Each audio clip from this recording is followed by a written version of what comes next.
और तुम्हें पता है ना, बाहर कितनी गर्मी है। इतने सारे लोगों के होने की वजह से घर में गर्मी और बढ़ गई है।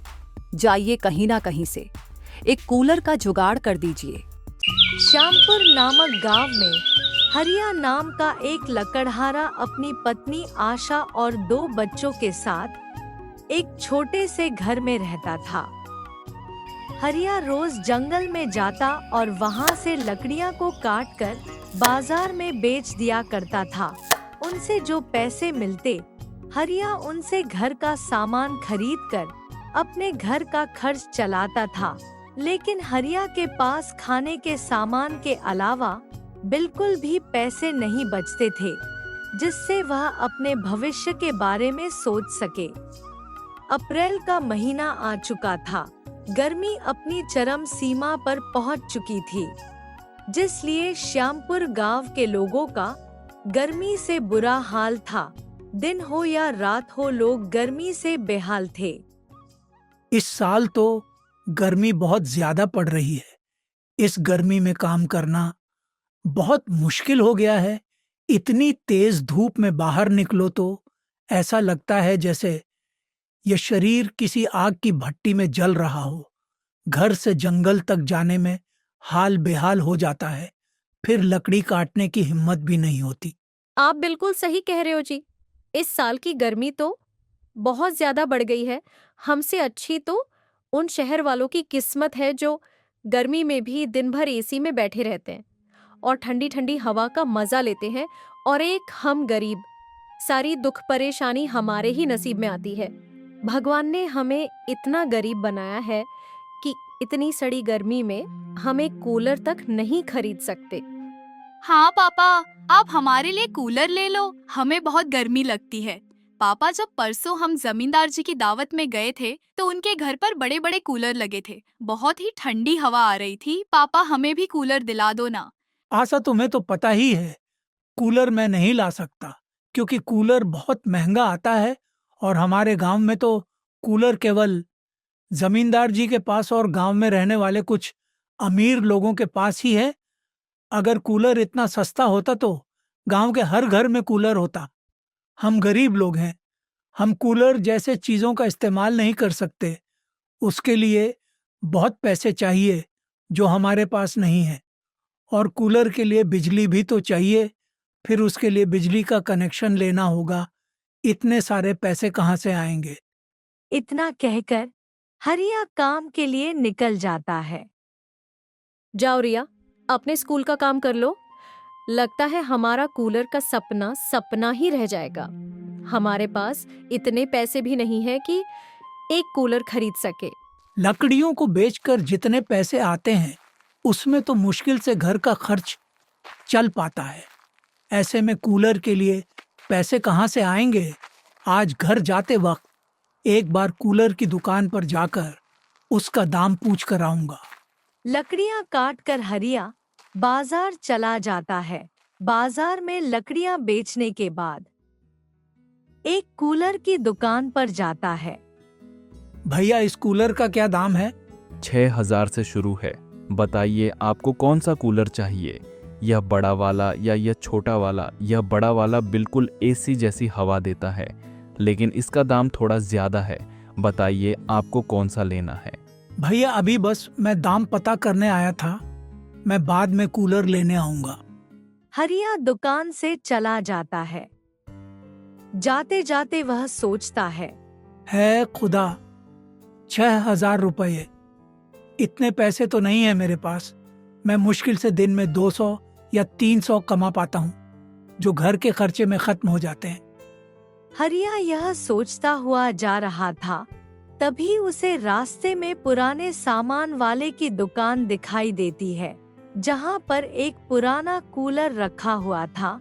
हरिया उस दुकान पर जाता है और दुकान के मालिक से पूछता है, भैया, ये कूलर चलता है क्या? अरे, जब यहाँ बिकने के लिए रखा है तो चलता ही होगा, वरना खराब कूलर कौन खरीदेगा? वैसे इसका दाम क्या है भैया? मात्र 2,000 रुपये दो और कूलर ले जाओ और घर जाकर ठंडी हवा खाओ, खुद खाओ और दूसरों को भी ठंडी हवा खिलाओ। भैया, कुछ कम हो सकता है क्या?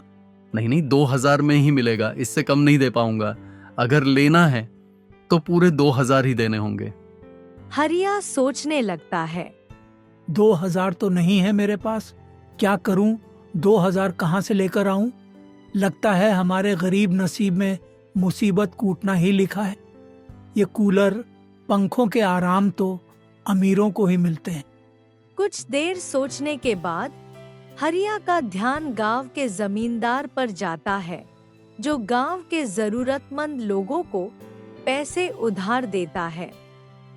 एक काम करता हूँ, जमींदार जी से 2000 रुपये उधार ले लेता हूँ और इस बार ज्यादा लकड़ियां काटकर बाजार में बेचूंगा। लकड़ियों से जो पैसे मिलेंगे उनमें से जमींदार जी के पैसे वापस कर दूंगा। हाँ, यही सही रहेगा। मुझे जमींदार जी के पास जाना चाहिए, वह भले इंसान है, जरूर मेरी मदद करेंगे। हरिया जमींदार के पास जाता है और उससे 2000 उधार मांगता है। जमींदार उसको उधार देने के लिए राजी हो जाता है। ठीक है हरिया, ये लो 2000 रुपए। लेकिन ध्यान रखना, जैसा तुमने कहा है कि तुम 1 महीने के बाद ये पैसे वापस कर दोगे, तो पैसे समय पे लौटा देना। मुझे और लोगों को भी पैसे उधार देने होते हैं। कभी तुम टाल मटोल करते रहो कि कल दूंगा, परसों दूंगा। मुझे ये बात बिल्कुल पसंद नहीं है। जमींदार साहब, मैं आपको महीने की आखिरी तारीख को पैसे लौटा दूंगा, लेकिन जमींदार साहब, मुझे इसका कितना ब्याज देना होगा? हरिया, ये बात पूरा गांव जानता है कि मैं ब्याज पर पैसा नहीं देता, क्योंकि ब्याज लेना मतलब किसी गरीब आदमी पर अत्याचार करना है। किसी जरूरतमंद की जरूरत पूरी हो जाए तो मेरे लिए वही बहुत है। जमींदार साहब, आपका बहुत बहुत शुक्रिया। मैं आपके पैसे समय पर लौटा दूंगा। इतना कहकर हरिया जमींदार के घर से चला जाता है और वापस कूलर वाले की दुकान पर जाता है और दुकान के मालिक को 2000 रुपए देकर कूलर घर ले आता है। घर में कूलर को देखकर घर वाले बहुत खुश होते हैं। ये कूलर कहाँ से लाए हो आप, और आपके पास इसे खरीदने के लिए पैसे कहाँ से आए? बताइए ना, आपकी कोई लॉटरी लगी है क्या? ये कूलर मैंने पुराने सामान वाले की दुकान से लिया है और पैसे मैंने जमींदार साहब से उधार लिया हूँ। बस उन्हीं पैसों से ये कूलर खरीदा है। तुम्हें और रिया को कूलर चाहिए था ना, तो बस में ले आया कूलर। चलो इसको चालू करके देखते हैं, आखिर ये कैसा हवा देता है। जैसे ही हरिया कूलर चलाता है, पूरे घर में कूलर से ठंडी ठंडी हवा आने लगती है। सभी घर वाले कूलर की ठंडी ठंडी हवा का मजा लेते हैं। इस तरह खुशी खुशी कुछ दिन बीत जाते हैं। अब यह बात गांव में धीरे धीरे फैलने लगती है कि हरिया के घर पर कूलर लगा है। गांव में बहुत कम ही लोगों के पास कूलर था और जिसके पास भी था वह या तो जमींदार थे या गांव के कुछ रईस आदमी। गांव में रहने वाले आम लोगों के पास कूलर नहीं था। भाई, मैंने सुना है कि वह जो हरिया है ना, उसने कूलर लिया है। क्या बात कर रहे हो रामू भाई?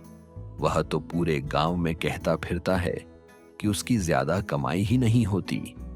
वह तो इतना ही कमा पाता है कि वह अपने परिवार का गुजारा कर पाए, तो उसने कूलर कहाँ से ले लिया? जमींदार जी के घर जाते हुए देखा था मैंने। जरूर जमींदार जी से कर्ज लेकर कूलर लिया होगा। हाँ, यही हो सकता है। भला हम गरीब लोग कूलर कहाँ से खरीद सकते हैं?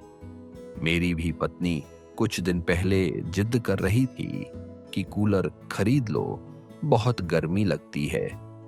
पर अब तुम बताओ, हम गरीब लोग कूलर कहाँ से खरीदे? मैं सोच रहा हूँ क्यों ना हरिया से बात करके देखूं, आखिर उसने कूलर कैसे खरीदा और कहां से खरीदा है, और वह जमींदार के पैसे कैसे भरेगा। हरिया अगले दिन जब काम पर जाता है तो रामू उसे रोकते हुए कहता है, अरे हरिया, मैंने सुना है कि तुमने एक नया कूलर खरीदा है गर्मी से बचने के लिए। अरे नहीं रामू भाई, नया कूलर नहीं है। नए कूलर के पैसे कहाँ से आएंगे? वह एक पुराना कूलर है जो मैंने पुराने सामान वाले की दुकान से खरीदा है। इस कूलर के लिए मैंने जमींदार जी से पैसे उधार लिए थे। अच्छा, तुमने पुराना कूलर कर्जे से खरीदा है? हाँ रामू, अब इतने तो है नहीं कि नया कूलर खरीद सके, और बच्चे भी बहुत जिद कर रहे थे कि पापा इस बार कूलर ला दो, तो मुझे यह पुराना कूलर दिखा और मैंने इसे खरीद लिया। अब मैं काम पर जा रहा हूँ। जमींदार जी का कर्जा भी देना है, इसलिए ज्यादा काम करना पड़ेगा। इतना कहकर हरिया काम के लिए चला जाता है। भाइयों, मैंने हरिया से बात की थी। वह एक पुराना कूलर खरीद कर लाया है जो उसने जमींदार से पैसे उधार लेकर लिया है, जिसके लिए अब हरिया को ज्यादा मेहनत से काम करना पड़ेगा ताकि वह जल्द से जल्द जमींदार का कर्ज चुका सके। चलो अच्छा है, आखिर अपनी मेहनत से हरिया ने कूलर खरीद ही लिया। अब उसको और उसके परिवार को इस सड़ी गर्मी से कुछ राहत मिलेगी। अजी, सुनते हो, सारे मेहमान घर पर आ चुके हैं और तुम्हें पता है ना बाहर कितनी गर्मी है। इतने सारे लोगों के होने की वजह से घर में गर्मी और बढ़ गई है। जाइए कहीं ना कहीं से एक कूलर का जुगाड़ कर दीजिए। सीता, तुम्हें तो पता है कि बिटिया की शादी में कितना खर्चा हो गया है, और कूलर जैसी इतनी महंगी चीज खरीदने के लिए मेरे पास अब पैसे नहीं बचे हैं। इतनी मेहनत से पाई पाई जोड़कर मैंने बिटिया का विवाह किया है। मैं ये सब कुछ नहीं जानती, आप बस कहीं से एक कूलर ले आइए। बिटिया के ससुराल वाले क्या कहेंगे कि इनके घर में एक कूलर तक नहीं है, तो वह क्या सोचेंगे हमारे बारे में। आप कहीं ना कहीं से एक कूलर का जुगाड़ कर दीजिए। तभी रामू का ध्यान हरिया के कूलर पर जाता है और वह अपनी पत्नी से कहता है, मैं हरिया से बात करके देखता हूँ, क्या पता वह मुझे कुछ दिन के लिए कूलर किराए पर देने को राजी हो जाए। तुम सारे मेहमानों को संभालो, मैं कूलर का जुगाड़ करता हूँ। रामू हरिया के घर जाता है और हरिया से कहता है, हरिया, तुमसे कुछ काम था। बोलो रामू, क्या काम है तुम्हें मुझसे? हरिया, क्या तुम कुछ दिन के लिए मुझे अपना कूलर किराए पर दे सकते हो? मैं तुम्हें प्रतिदिन के हिसाब से पैसे दे दूंगा। आज मेरी बिटिया के ससुराल से बहुत सारे लोग घर पर आए हुए हैं, और तुम्हें तो पता है ना कि गर्मी कितनी बढ़ गई है, तो इसलिए कुछ दिन के लिए कूलर तुमसे किराए पर चाहिए था। रामू, तुम्हें तो पता है मेरे घर पर एक ही कूलर है। अगर मैं यह तुम्हें दे दूंगा तो मेरे घर वाले कूलर की हवा कैसे खाएंगे? तभी आशा के मन में एक विचार आता है और वह रामू से कहती है, हाँ ठीक है रामू भैया, हम आपको कुछ दिन के लिए कूलर दे देंगे, लेकिन आपको प्रतिदिन के हिसाब से 50 रुपये किराया देना होगा। जितने दिन तक आप कूलर रखेंगे आपको उतने ही दिन का किराया देना होगा। रामू आशा की बात से सहमत हो जाता है और वह कूलर अपने घर ले जाता है। सुनिए जी, मेरे दिमाग में एक विचार आया है, क्यों ना हम कूलर किराए पर दिया करें, क्योंकि गांव में बहुत सारे लोग हैं जिन्हें गांव के छोटे मोटे फंक्शन समारोह के लिए कूलर की जरूरत तो होती है, तो क्यों ना हम अपने कूलर को किराए पर देने का काम शुरू करें। इससे हमारी कमाई का एक जरिया भी बन जाएगा। बात तो तुम ठीक कह रही है आशा, पर हमारे पास तो एक ही कूलर है। अगर वह तुम गांव में किराए पर देती फिरोगी तो तुम हवा कैसे खाओगी? आखिर ये कूलर तो मैं तुम्हारे और बच्चों के हवा खाने के लिए लाया था। आजी, कुछ दिन की तो बात है, जब कूलर को किराए पर देंगे तो उससे कुछ पैसे भी तो आएंगे। हम उन पैसों से एक और कूलर खरीद लेंगे। अब बोलो कैसा लगा मेरा विचार? हाँ आशा, विचार तो तुम्हारा बहुत अच्छा है। हरिया अपनी कूलर को किराए में देने की वजह से हरिया के पास कुछ पैसे इकट्ठे हो जाते हैं और वह उन पैसों से जमींदार का कर्जा दे देता है और बाकी बचे पैसों से एक और पुराना कूलर खरीद कर ले आता है और उसे अपने घर में लगा देता है। ऐसे ही 2 दिन बीत जाते हैं, तभी उसके घर पर 2 व्यक्ति आते हैं। हरिया, मैं तुमसे 2 दिन के लिए कूलर किराए पर लेने आया हूँ। अरे भाई, मुझे भी हरिया से कूलर किराए पर चाहिए था। भाई तुम बात को समझो, मुझे कूलर की बहुत ज्यादा आवश्यकता है। तुम परसों ले जाना, मुझे यह कूलर आज और कल के लिए चाहिए, उसके बाद तुम ले जाना। लेकिन पहले मैं आया हूं, तो कूलर मैं ही लेकर जाऊंगा। अरे आप लोग बिल्कुल चिंता मत कीजिए, अब मेरे पास एक नहीं 2 कूलर हैं, एक आप ले जाइए और एक आप ले जाइए। कुछ देर बाद हरिया के घर एक और व्यक्ति किराए पर कूलर लेने आ जाता है। हरिया, क्या तुम कुछ दिन के लिए मुझे अपना कूलर किराए पर दे सकते हो? मैं तुम्हें प्रतिदिन के हिसाब से पैसे दे दूंगा। भैया, मेरे पास 2 कूलर थे और दोनों किराए पर जा चुके हैं। अब मेरे पास कोई भी कूलर नहीं है, मुझे माफ करना, मैं अभी आपकी कोई मदद नहीं कर सकता। इस तरह हरिया का कूलर व्यापार अच्छा खासा चलने लगता है। थोड़े ही दिनों में हरिया की कमाई अच्छी हो जाती है, जिसे वह अब और नए कूलर खरीद कर ले आता है और उनको गांव में किराए पर देने लगता है। आशा, अब हमारे पास बहुत सारे कूलर हो गए हैं।